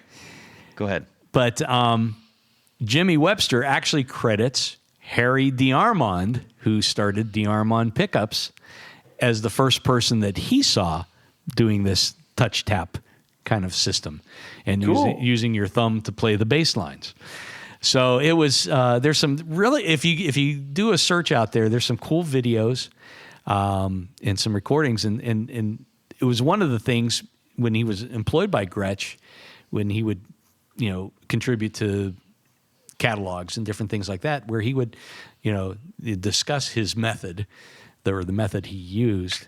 But above and beyond that, he's responsible for a lot of different innovations. And I think what he did for Gretsch was he brought the, much like Chet Atkins did, but he brought the angle of an artist and cool things that you could do on the with the guitars and the electronics and different things like that. So Gotcha. So that's why I'm calling him an unsung hero. My second unsung hero is Duke Kramer. Now, Duke was hired in the 1930s. As I just reread all this stuff, and he was really early on. And he would, eventually became like floor manager and different things like that. Maybe, I know that he was heavily involved, at least through the 1960s. He kind of retired after the Baldwin debacle. He was actually brought back on. Now, imagine at this time, he's probably in his 60s or 70s. And the cool thing about him is he helped reestablish in the 1980s into the 90s the Gretsch product line, because he had probably an encyclopedic memory of things that Gretsch did over the years. Think from the 1930s to the 1980s. That's a 50-year span there. But what was really cool is after he retired for a second time, he had a ton of parts and things. He ended up in Cincinnati, and he had anybody that needed pickups, necks, unfinished bodies, different things like that. He had a warehouse apparently filled with this stuff in Cincinnati. I'm sure now it's all long gone. But it's he was just he was apparently a pretty cool guy, and in a lot of the he's interviewed pretty heavily in a lot of the Gretsch books that are available out there, and he's got a pretty cool story. All right, who else you got? Well, we talked a little bit about Ray Butts. Yep. Arguably the first or second person to develop the commercial humbucking pickup. So I think he's often not credited. So I wanted to just give him a little credit. We've already talked quite a bit about him. He gets none. Well, none for me anyway. You can credit him all you want, old buddy. I will. And lastly, there was a gentleman by the name of Dan Duffy, and he was brought into Gretsch in the 1950s as initially as like a quality control guy. And I think the one thing that he obviously had other positions after that. And he's another guy that was interviewed pretty heavily in books. But he, I think he shared some stories in the interviews where, and I think it speaks volumes about what between Duke Kramer, who was there at the time, and some of the other management team. They were really, really focused on quality control at a time when quality control really didn't exist, if you want to call it that. And I think one of the things that he did, you probably, anybody that's bought a Gretsch has seen the little hang tag that has the quality control checks, and it has people's initials and check marks and different things like that. He helped establish that program. And there was a time apparently where they were having problems with shrinkage and problems with finishes, especially on the White Falcon line. And The water was cold. it probably was. He shared a story about how the entire management team came together to fix the problems. And they, any kind of manufacturing, I mean, they're in Brooklyn, New York, making guitars. And it's cold in the winter, hot in the summer. Yeah. And so it's an interesting thing, but I think it spoke volumes, at least the stories that I read, that they were really committed at that time, especially in the 50s and 60s, and those certainly are the classic years, in my opinion, and probably most people's opinion, for Gretsch guitars. All right. So I got a couple questions just for Tony, you, and Steve. Okay. As far as the Gretsch guitars go, we've talked about all aspects of them. We've even talked about the it factor. For you, what is the magic that Gretsch holds for you? Steve, how about you? I would go back to, I suppose, what I said earlier. For me, the magic is I like the Aesthetic. tactile dimension of a Gretsch, because it is big, and I'm 6'4", so I like a big guitar. Right. So there is that element. Was there, of the people that have played them throughout history, did you lock onto one person where you said, "Oh, that's the one. I kind of want to know what that's like"? I think what brought my attention to Gretsch was David Crosby of the Byrds, George Harrison of the Beatles, Neil Young and Stephen Stills of Buffalo Springfield. Right. And that, to me, kind of moved Gretsch from strictly a country-based or country-focused instrument. That brought it into the rock era for me, or the rock dimension, if you will. Yeah, yeah. I can see that. Because that was a pretty big leap from Chet Atkins to any Dale of those Young, guys you yeah, just named. right. Yeah. Yeah, absolutely. Tony? I mean, the ornamentation that you talk about, I mean, generally speaking, I don't like gold hardware. I don't like a lot of fancy things. Why not, buddy? That's just me. But I will say, you look at a White Falcon, for instance. It's stunning. It is. It's more than a guitar. It's a piece of art. Yeah. And I mean, they've packed everything they can into it. It's still essentially the same guitar as whether it's a single cut or double cut. It's in the same realm of those things. But it is so over the top. I mean, the sparkle binding, the gold hardware. It's just all the knobs, all the switches. It's just. It's almost unapologetically garish. Yeah.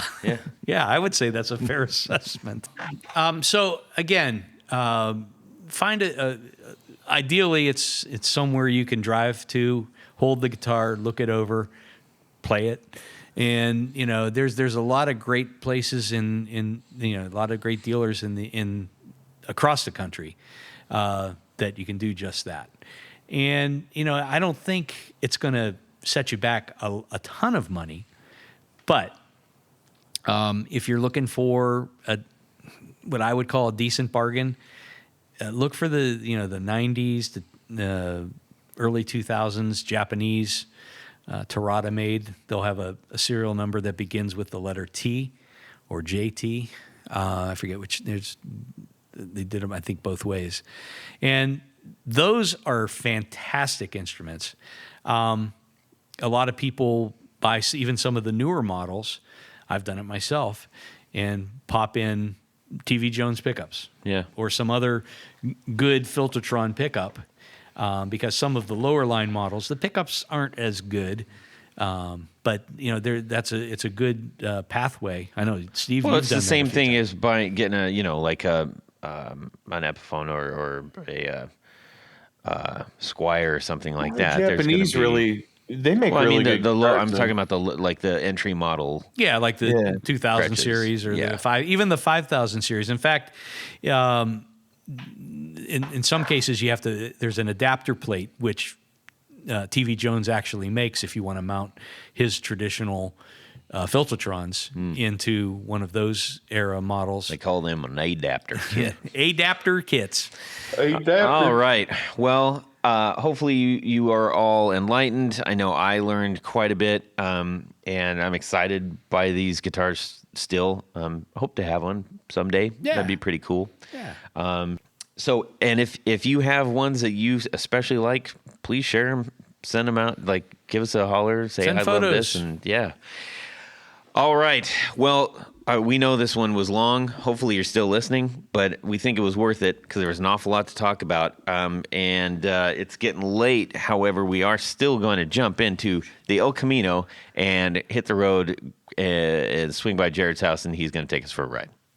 Ladies and gentlemen, as you step out of the Camino to my house, I would like to read a Would You Rather from executive producer Don Kloss.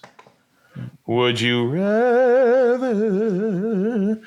So Don asks the question, a serious would you rather, Serious. if you like to consider it in that way. He owns a Dan Electro convertible that he was told was made sometime between 63 and 67. He got it at a flea market for $15. It's a good deal.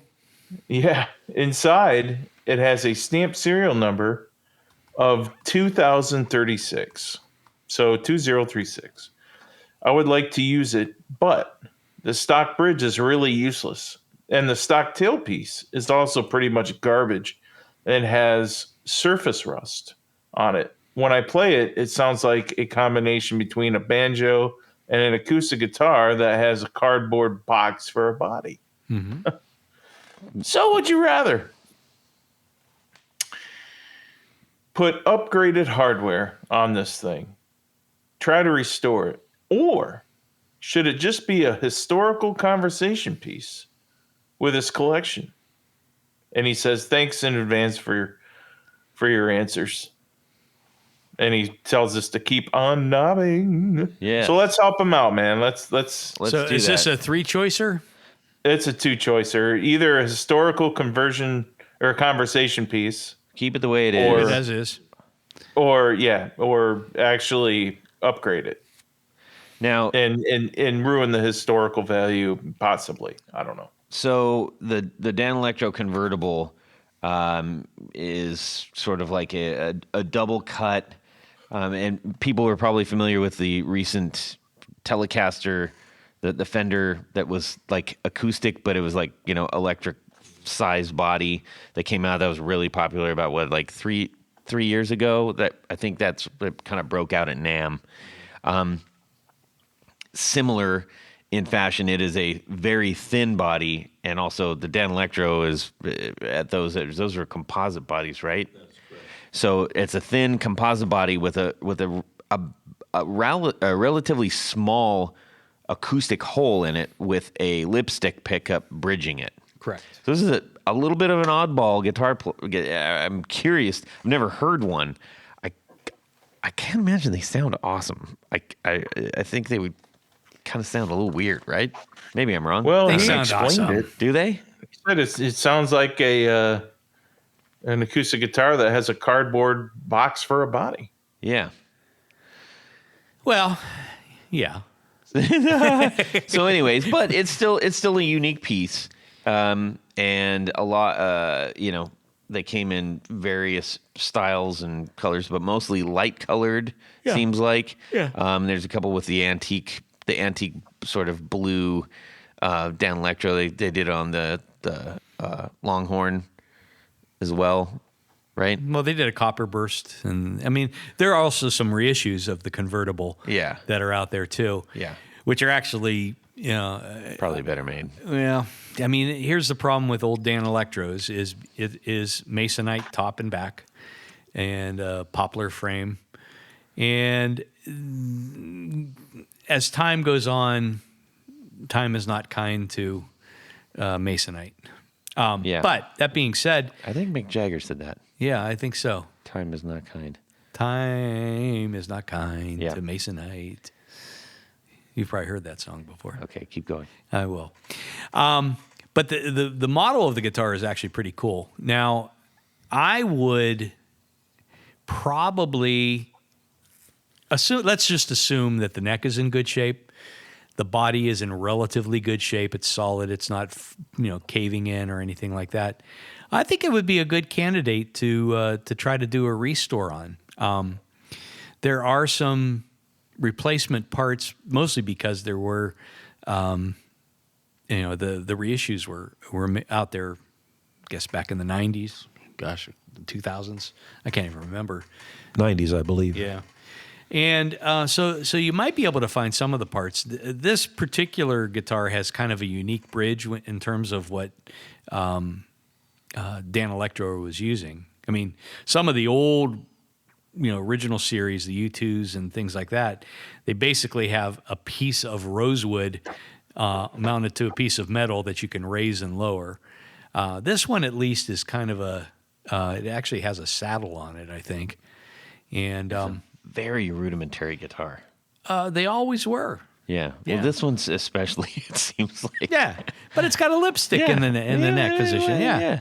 I mean, if that doesn't work, if it still doesn't sound good, hell, route out and put another pickup near the bridge. Why not? Okay. So that's what you're doing? I'm going to restore it. You're going to restore it. All right. Steve, what are you doing?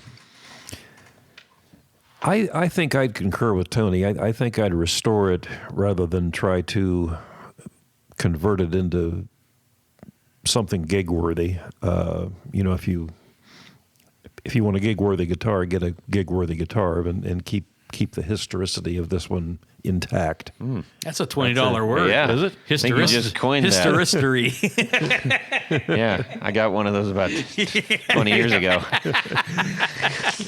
Damn. That was painful, too, wasn't it? Anyways. Yeah. No, it is safe. Jared, what are you doing? I think it depends, just like Tony and Steve say. If it's a candidate, then I think I would definitely restore it just to see what it's got. You know what I mean? Yeah, I couldn't not know what it's going to sound like in good condition. Yeah, and it's not something that you'd want to put a Tune-O-Matic bridge or something on, or whatever. Yeah, don't carve it all up and screw it all up. Just if you can find hardware that fit on the guitar without altering the actual guitar to lose its value, then I probably wouldn't do it. But to keep its value, unless you knew you're gonna keep it forever, but you don't want to butcher it all up just to see what it sounds like. I mean, What? find the right tools to restore it properly, or leave it alone. That's exactly what I would do. So both. Yes. Whatever it takes. Good candidate. I'm going to hang it on the wall and fix it up. Well, the reason I'm giving this answer is because he's, our guy here, Don, he really wants to know what to do. He does. With This is a true thing. So this is his scenario. It's for real. Yeah. Let's not play with so this it's man's life, ladies and gentlemen. I know. So that's my answer right there. Yeah. In make believe land, I'd get it into working condition. I'd period. restore Just it, do I it. guess. I don't need any wall hangers. I think it's a guitar. Figure out what it does. Play it. Make it. Get it player ready. Yep. Have some fun. That's if you don't like it, sell it. Bada bing, bada boom. Is that your answer? That's my answer. Final answer. Locked in. All right, Tony, we got to thank a few people before Yes, we do, run Todd. out of tape on this And vocal cords. show. So, at this point of the show, there's a special group of people we like to thank. Mm-hmm. These people make the show possible. These are our executive producers. That's right. Now, you might want to become one of these special people, go over to patreon.com/the Guitar Knobs. Check out a couple of levels in which you can participate, become a sponsor, a patron of this very podcast. There's some really great thank you prizes. But you know what's the best thing, Todd? What? Jared? You get to have your name read on the thing. Your name read on the thing. So that's what I'm going to do right now. Moon Guitars, Veteran Pedals, Drew Lopez, John Halverson, Rick Calhoun, Trevor Gunberg, Elad Mizrahi, Jason Roush, Mike D, Richard Kendall, Mark Garton, Matt Hart, James White, Justin Jones, Anthony Gemalero, Bill Gola Guitars, John Esterly, Anthony Lathrop, Stefan Lamb, Michael Senchuk, Ken Sayers, Doug Christ, Darren Gregory, John Anglin, Tom Brazen, Rusty Sneeden, Ralph Gottschalk, David Poe, Don Kloss, Gregory Randall, Brett Hogarth. Yes. Are you interrupting me, Todd? No. Oh, I didn't think you were, because there's another group of executive producers. I learned my lesson. We call them our Grand Poobahs. These fine people have a fez to place upon their cap. You like that one, don't you? I love it. He loves it. An orange one. An orange one.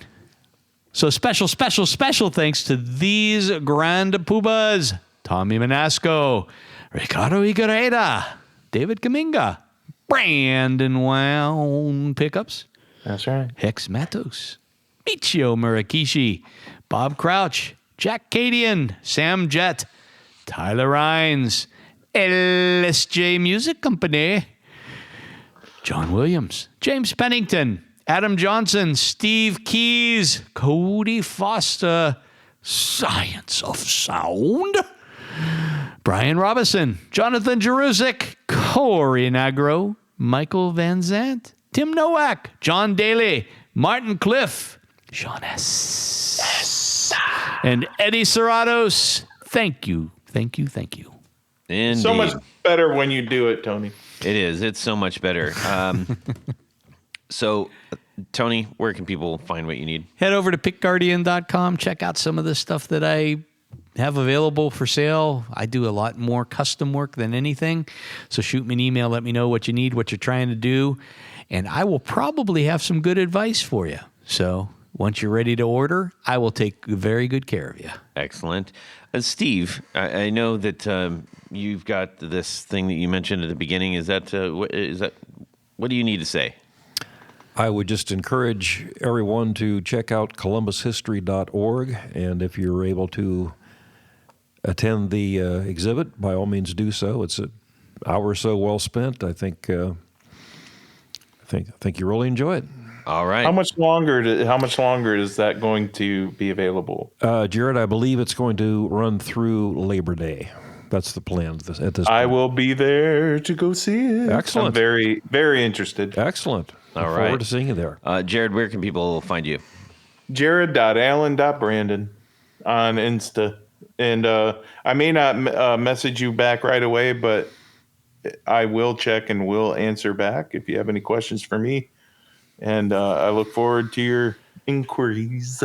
You can send me an email, todd@theguitarknobs.com. You can also DM me on Instagram @guitarknobs. We'd love to hear what you have to say.